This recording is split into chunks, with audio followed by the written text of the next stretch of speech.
Hello,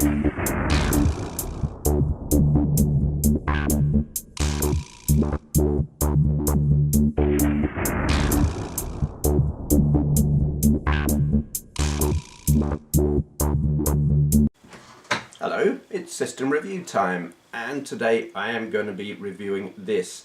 It is the Xiaomi, and I had to kind of check other videos to see how to pronounce that, Mi Pad 3.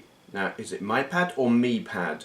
I think Mi Pad sounds good because it's kind of like the iPad, sounds like, and it's sort of in that same sector in terms of size. It's pretty much identical dimensions, and price, but we'll kind of talk about that later. I've got to say big thank you to Tony at GearBest. This has been sent to me for review by GearBest. I didn't pay for it with my own money, so full disclosure there, but I am completely free to say whatever I like, whether I like it, dislike it, stuff like that. Right, let me just put this down on the table and we can have a proper look at it. Okay, so it is an Android tablet. It is about, God, I've got the tripod in the way. I want to measure it, but 7.9, can you see that, or is my hand in the way? 7.9 inches. I'll tell you some specifications. The operating system is Android, but it has got a custom front end on it called, how are we going to pronounce that? MIUI, MIUI, whatever. Version 8. It's Android 7. The CPU is an interesting thing. It's called a MediaTek MT8176, because that really rolls off the tongue. It's got 6 cores. And according to what I'm reading here, there are 3 2.1 GHz Cortex A72s and 3 1.7 GHz Cortex A53s. That might mean something to someone. To me, whatever. The GPU is a Power VR GX6250. Whatever that means. It's got 64 gigabytes of internal storage and 4 gigabytes of RAM. Interestingly, there is no micro SD card slot. So what it comes with is all you get. That's worth keeping in mind if you, I don't know, want to store a lot of stuff, basically. It's got 2 cameras. We've got that one there, which is useful for like FaceTime kind of stuff and Skype and all of that lot, or taking selfies. And then we've got that one there. This one is 13 megapixels. This one is 5 megapixels. We've also got 2 microphones, one there and one there. Headphone socket there. Power on and off, volume rocker. And this is metal. It's not plastic. I sometimes find it hard to tell, but what gives it away particularly, apart from it looks lovely and feels nice, if you're sitting in a chilly room, and I have been sitting in a chilly room, which was actually quite, it wasn't unpleasantly cold, but this was actually cool to handle. And you don't get that with plastic, and it was, I like it. It's nice. It's got a really nice feel to it. It's also really, it's thin. It's very thin. It's really comfortable to hold. But we'll get on to what it's like to use in a bit. I shall just continue reading some specifications for a minute. Is there anything else I can tell you, actually? Where did we get to? It's got Wi-Fi and all the usual stuff you'd expect there. Bluetooth. Apparently it's got GPS. It does have a radio on board. You have to have earphones plugged in, and that works as the antenna, but it does work. Accelerometer, gyros, compass, battery. Where does it say about the battery? 6,600 milliamp hours.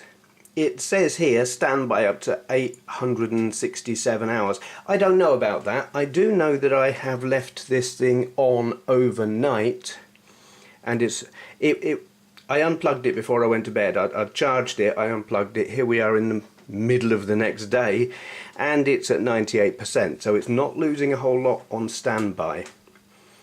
Talk time, I don't know why they say talk time, it's not a phone. Up to 12 hours. Well, I've been using it for a couple of days, and with just general use and only a little bit of gaming, I have found battery life to be excellent. It just keeps on going. I haven't had it down below 50% whilst tinkering, browsing, twittering, facebooking and general just installing stuff and trying things out. It hasn't dipped below 50% in like a whole day. So yeah, I'd say the battery's pretty good.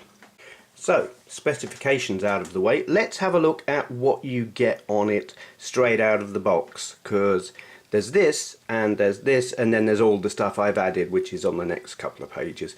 You've got the camera app, which is, it's your basic, hey, hello, it's what you would expect. There's nothing fancy on it. It's got face recognition, it will do camera, it will do video, and you can switch it so it's front and or there we are. There's a nice piece of footage of the desk underneath it.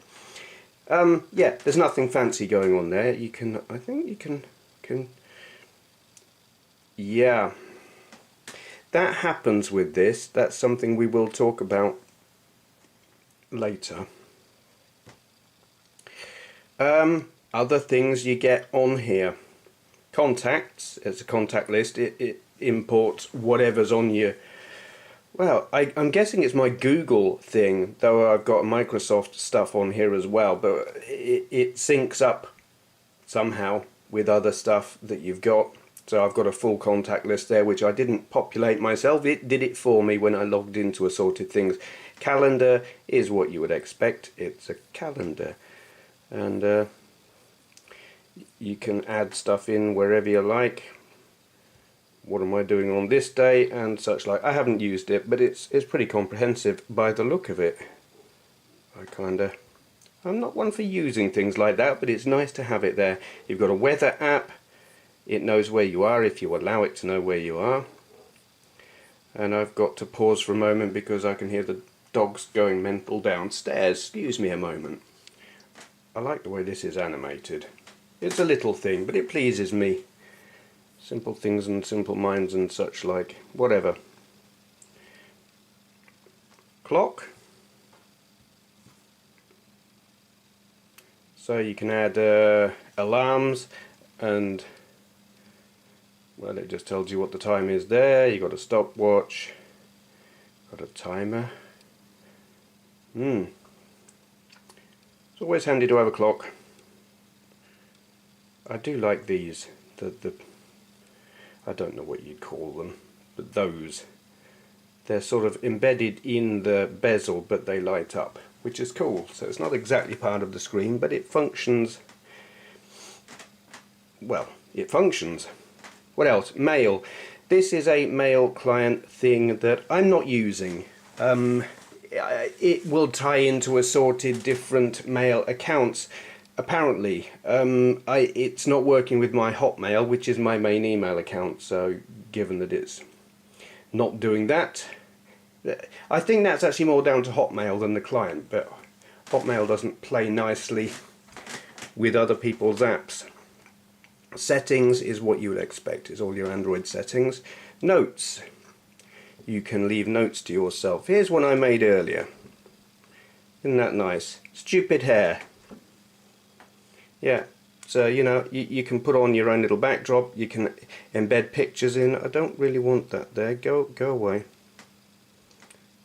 Yeah, you can leave text, you can leave bullet points or something, all kinds of stuff. It's a handy thing to fiddle around with, and you can just have that on your tablet. You can have reminders, send it as text, send it as an image, place it on your home screen, all kinds of stuff. It's quite cool. I've never bothered to use note type apps before, but you know, you might find it useful. Me account or my account. I haven't created a me or my account. It's for backing up your data, your contacts, messages, call history, recordings, blah blah blah. They don't use it for commercial purposes or share it with third parties, they say. No idea. I haven't bothered with that. Haven't seen a need. Explorer. It is a file explorer. It's useful for going through your folders and seeing what you've got on your storage, basically. And it has one very useful thing. Actually, it's useful in general, but there is something FTP that matters. You will find you need this later, possibly, if you are me and have a certain issue that I ran into, which I will talk about later. Updater. No updates available. Let's check. Still no updates available. I am kind of hoping that there will be some updates at some point. We will talk about that later. A Google folder with Google stuff in it, Gmail and voice search. Well, we know what they are. So yeah, standard Google stuff. Swift keyboard. It is basically what this thing is using as its Android keyboard, and it's customizable. Nice variety of different themed keyboards there. I'm just using the default one.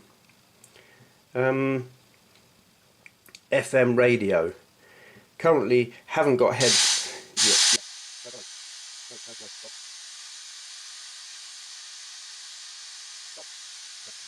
As you can see, I'm not entirely familiar with that. I've got no aerial plugged in. It uses the headphones as an antenna, and without it plugged in you just get white noise. But if you plug them in, it does work. You do a quick scan and it will give you, well, I came up with these 6 stations. 6, isn't it? Yeah. It works. It's cool. It's nice to have it there. I will probably never use it, but what does that do? I think that just skips through the different... I imagine actually that's if you've got a longer list you can skip through. Yeah, it's nice to have it there. Feedback. Okay, if you've got a Me or My account, you sign in with that and you can like report problems or whatever with your engineers. Technical support, apparently. I haven't created a Me account, so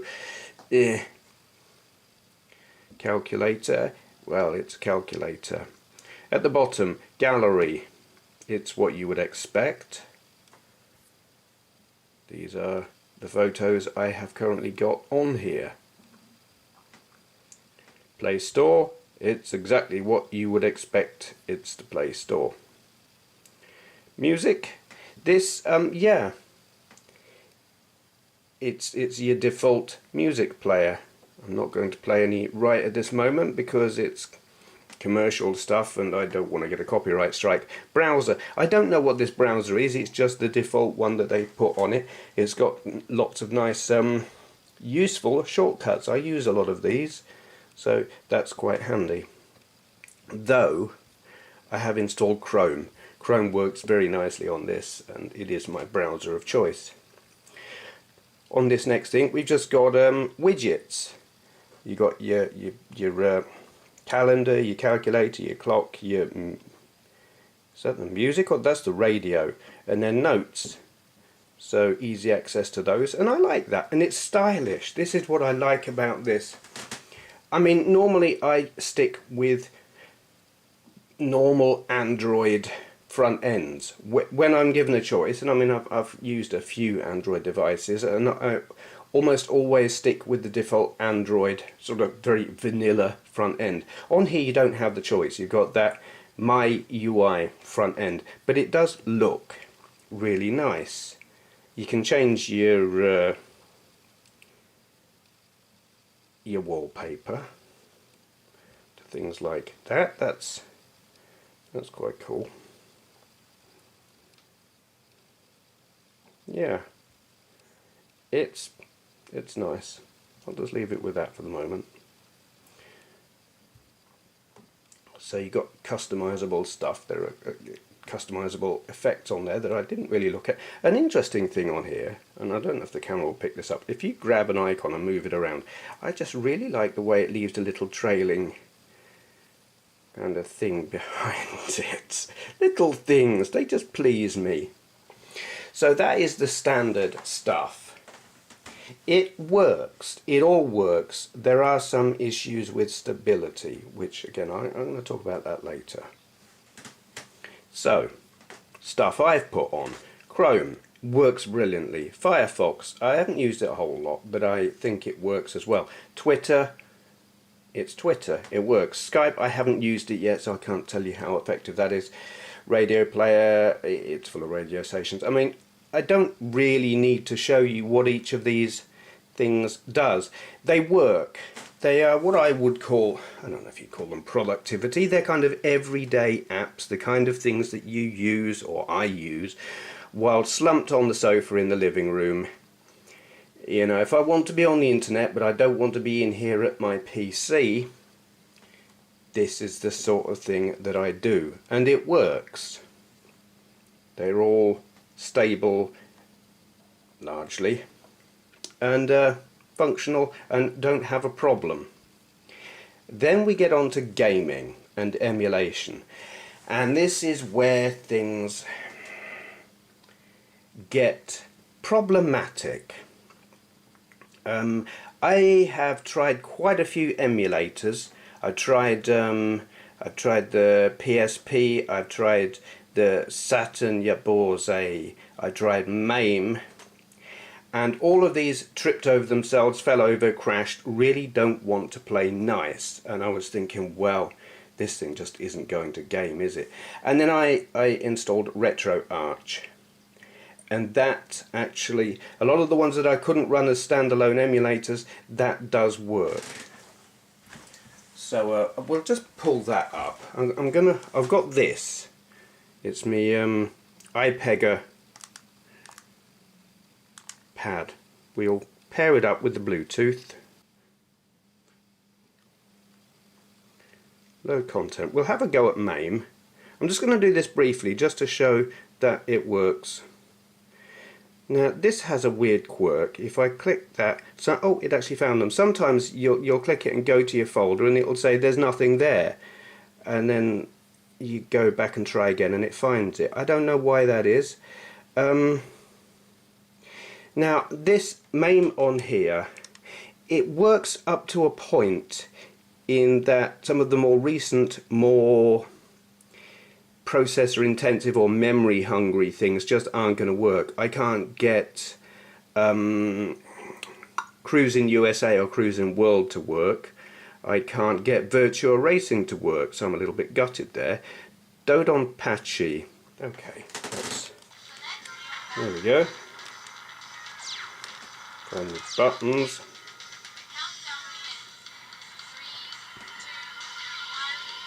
You might remember I played this on that High 13 tablet thing recently, and I thought that was pretty good on there. I think it's faster on here. It's oh god,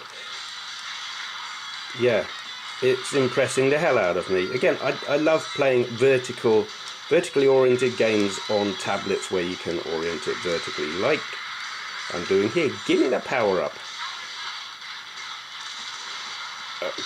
Gimme. Yeah, so this is probably the most technically advanced game I've managed to get running on here, memory intensive and all of that lot, and it is running very nicely. But 3D racing games and the like, it doesn't want to know, which is a pity. So that's that. Remember what I'm doing, go back there. What else have we got? Because I'm using RetroArch not just for MAME, but other stuff. What else have we got on it?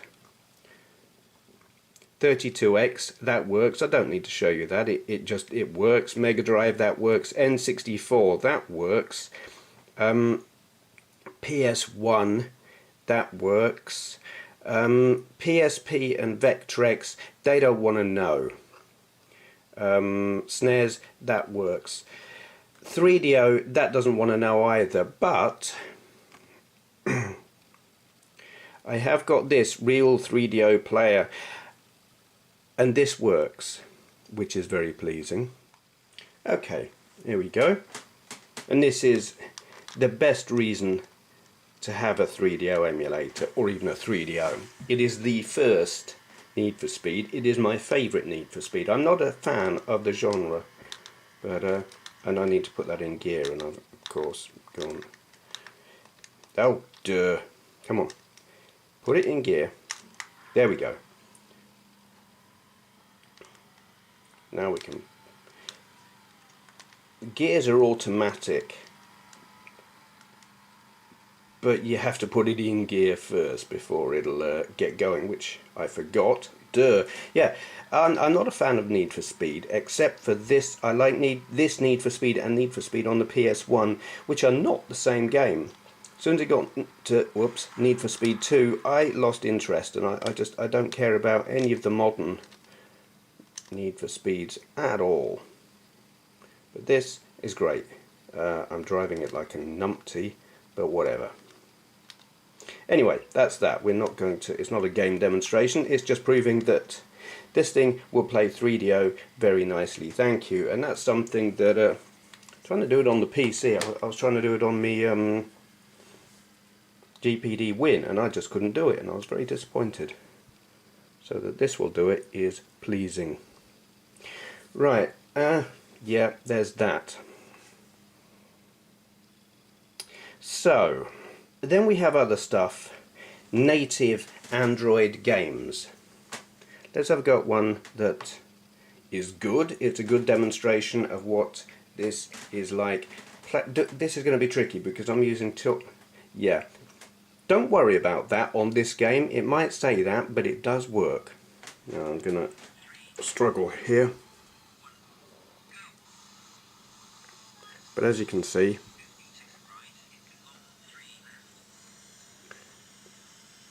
it works, and it works quite nicely. Shame about the driving. You can do on-screen controls. I haven't tried it with my Bluetooth joypad. I kind of like I do like doing driving games with tilt controls. I'm not very good at it, but there's something kind of authentic about it. So there's that. That works. Now, oh, here's another one that's worth a look. Yeah, I don't want to do that. I just want to play the game. Continue. Sorry about the reflection on the screen, though this is a very non-reflective screen. Oh dear. Non-reflective screen. It's Tempest 2000. I'm going to turn the sound down. Oh bollocks. I've got a super zapper somewhere. It's not showing the controls on the screen that it normally would. Tap over there maybe. Normally I would have controls on the screen, but I think I started up wrong, and it was wanting to use a joypad. But it's great, and you can import the proper Tempest 2000 music automatically. It gives you an option as you load the game. So yeah, that works and is a lot of fun. I do love this. I love Tempest 2000, and I have a version of it. Cyclone 2000, that one's called. So that's cool. Load of retro games there. That's got like Pong with a touch screen, and you can do it 1 or 2 player, which is cool. But this is what I want to show you. Grand Theft Auto. This may... I don't know how long it's going to take before the problem I encountered manifests itself. So I'm gonna... Maybe I will skip forward, maybe I will fast forward. We'll see. I'm just going to arse around on here for a little bit.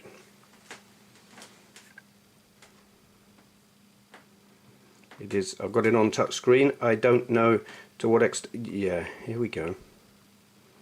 Oops, get out of the way, Mr. Copper. I don't know to what extent you can plug in Bluetooth joypads to play this. I would imagine you can. I've got this on my GPD XD, and I play it with the physical controls, and it's great. And it looks nice. It's visually... Whoops. Yeah. It bugs out though. You're not seeing the worst of it yet. Well, yeah. You see.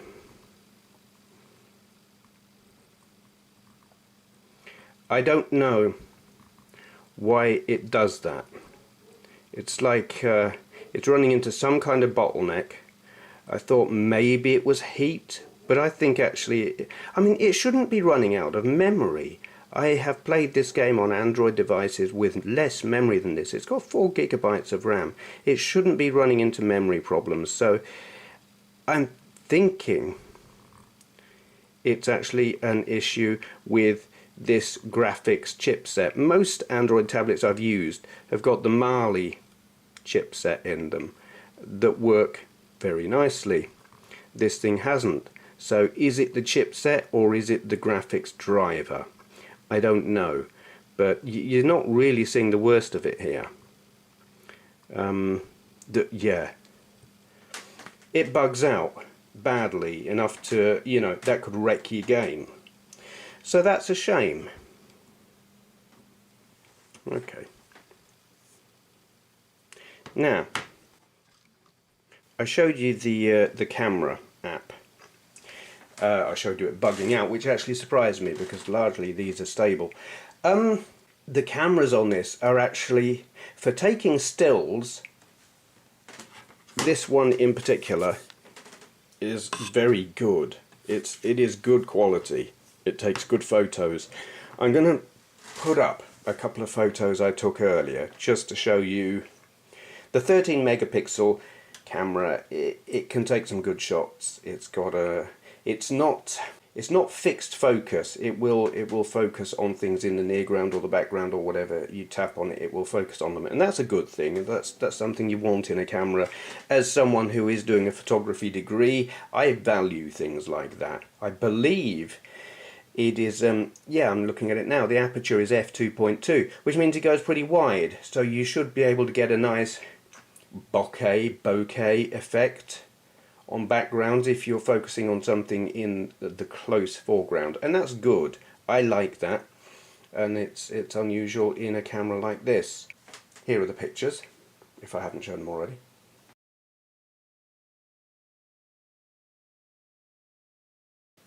Right, that's the good side of this camera. There is a problem I ran into using this camera. I didn't actually test to see if it worked with the other camera. Recording video. If you have animals in the room, send them out now. Maybe turn your volume down if it's up especially loud. And check this out. Oh, oh. Wow, what? Can you hear that? That's what is causing that? That's recording video, and it's there's some feedback. Wow, no, that's terrible.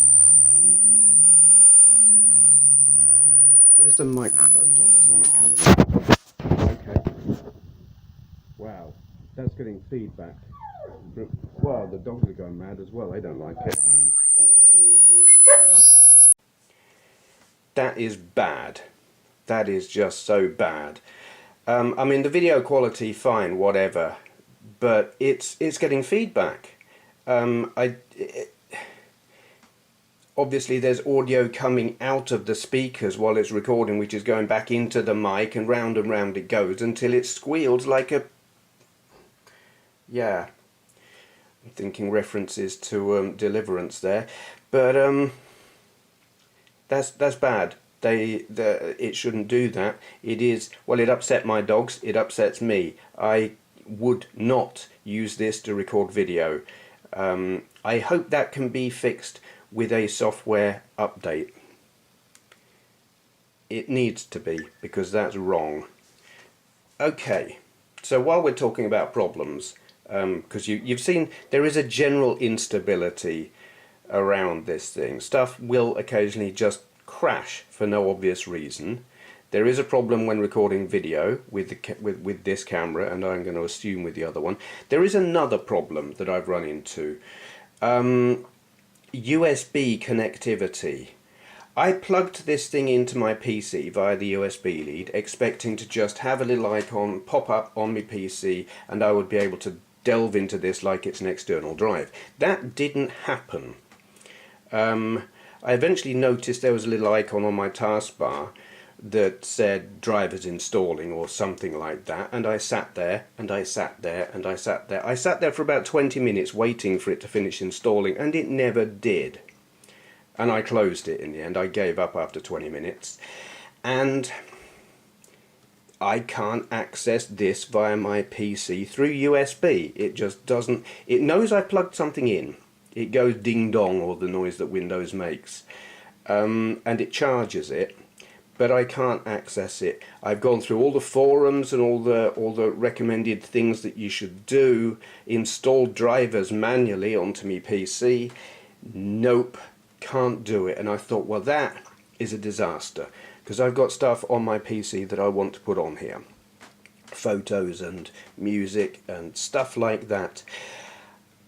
And then I thought, well, I could put the stuff on a USB memory stick and bung it in that way, but no, because the only USB this thing has is USB-C, and I do know that if you have an adapter, you can plug your memory stick into the adapter, which you plug into the USB-C, but I haven't got one of those, so that will be something I will do in the future.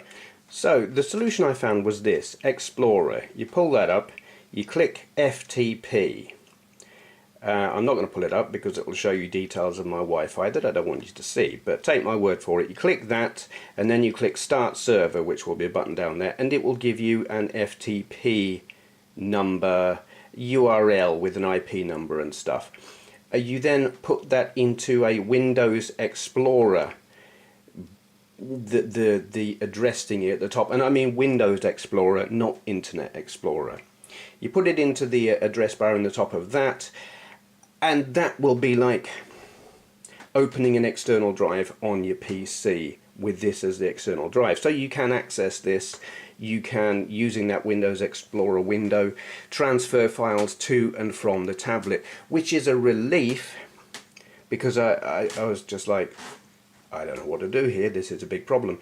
It works, it's functional. What it is also is slow. So it's a workaround. It's not ideal, it's not what you want. What they need to do is an update to fix that, to fix the driver. I believe it's a driver issue. It's something to do with USB drivers making the PC recognize this. So that's that. Right, I'm just going to go back and sit in the chair now and give you my final thoughts. Okay then, so what do I actually think of this? Because if you were to just go by the last few things I was talking about, that the problems I ran into, you would think I don't like this. But actually, I really like this. It's hard to explain. How is it I could run into problems with stability on the High 13, which was the last system I reviewed, and I wound up... the more I've used it, the less I like that system, to the point it's gone back in the box. Yet this has some stability issues, but I really like it. This thing makes sense as a concept. It fits really nicely in the hand. It's really nice to use. For general surfing, I've not run into problems, and I do a lot of sofa surfing, as I would like to call it. Just sitting in the living room, on Twitter, on Facebook, browsing the web, IMDb, stuff like that, and it works brilliantly. You can tell it's got a reasonable... I don't know how fast that processor is in terms of performance compared to other processors, not a clue. But on here, it all runs silky smooth. I love the screen. The screen is great. It's bright, it's vibrant. The resolution is good. The touchscreen is very responsive. It is just silky smooth and lovely to use. It occasionally runs into a crash. As you saw with the camera, I ran it and it just tripped over itself and crashed.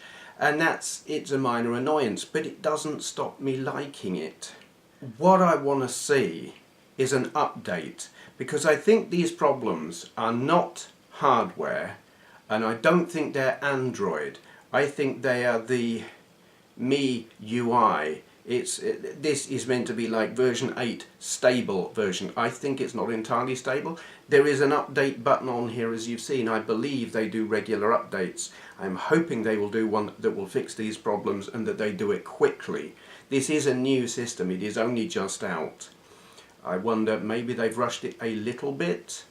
So if they fix the problem with the USB and general stability and perhaps the graphics drivers so that it'll be a little bit better at gaming, and I think this will be fantastic. I can't speak for price. Currently, I mean, there are links below if you want to buy one of these from GearBest. I do know currently at this moment they've got it on a special offer, so it's cheaper. I'm not sure when that runs till. I do know that this is largely, when it's not on that special sale, is in the same price range as the Apple iPad mini, which is what it's comparable to in terms of size. I don't know about performance, I've never used one.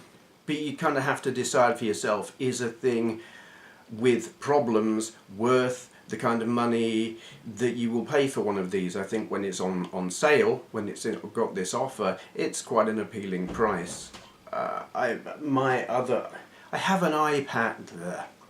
I have an Android tablet, a 7-inch Android tablet that I have been using up until this time for general browsing and stuff, and it's a Tesco Huddle, which cost 100 quid, which is a lot. I mean, it is less than half the price of this, but that thing feels big and clunky and heavy and slow and cumbersome in comparison, and I would not hesitate to use this in preference. But as I said at the start of the video, I didn't pay for this. This was given to me to review by GearBest, so it's not easy to be objective when you've not paid your own money. I can't say that's a good price for this. I can't tell you that. What I can tell you is I like using it. It is it sits in my hand or on my lap or the arm of my chair while I'm downstairs in the living room while we're watching the telly. I tried doing that with the High 13 and just gave up. This is going to stay down there with me, and it's my sofa surfing tool of choice now. And I think that says something, because I am a fussy git. So yeah, stability, they need to fix it.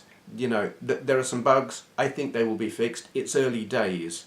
I hope they do, because it will make what I think is an enjoyable to use tablet. I haven't used enough tablets to compare it to performance-wise. There may be other things that offer similar or better performance in the same price range. I don't know, but I just know that I like using it. It could be better, but I like it. I'm repeating myself now. I think I've made myself clear, so make of that what you will. Links below if you want to buy one of these, or just check out the price, stuff like that. Big thank you to Tony at GearBest who got me this to review, and thank you for watching. Not without a knighthood, not a chance. Anyway, Benway who?